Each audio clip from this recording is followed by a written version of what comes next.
தகைசால் தமிழர் விருது அப்படிங்கிற ஒரு விருதை இப்போ 2021க்கு அப்புறம் டிஎம்கே அலைன்ஸ் வந்து ஆட்சியை பிடிச்சதுக்கப்புறம் தோழர் நல்லக்கண்ணு அவங்களுக்கு கொடுக்குறாங்க.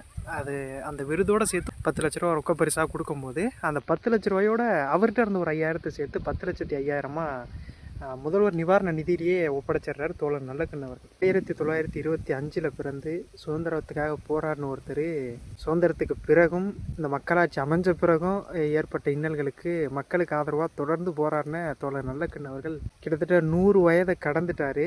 இன்னைக்கு வரைக்கும் ஒரு வாடகை வீட்டில் குடியிருந்து அரசு மருத்துவமனையில் தான் இப்பொழுது கூட ஒரு சிகிச்சை பெற்று இன்றைய தினம் வந்து காலமாகியிருக்காரு.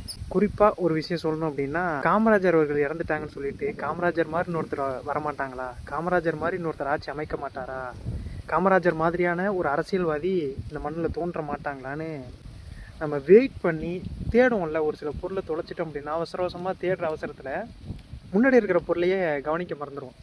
அப்படி தான் காமராஜர் இழந்துட்டு அவரை தேடின அவசரத்தில் நல்லக்கண்ணுங்கிற ஒரு மகத்தான தலைவரை நம்ம அங்கீகரிக்க மறந்துட்டோம்னு நினைக்கிறேன். தோழர் நல்லக்கண்ணு மாதிரியான இன்னொரு அரசியல் தலைவர் பிறக்க மாட்டாரான்னு இயங்கக்கூடிய அளவுக்கு தன்னோட வாழ்க்கையை இந்த மக்களுக்காக அர்ப்பணித்து சென்ற தோழர் நல்லக்கண்ணு அவர்களுக்கு ஆழ்ந்த இரங்கல்.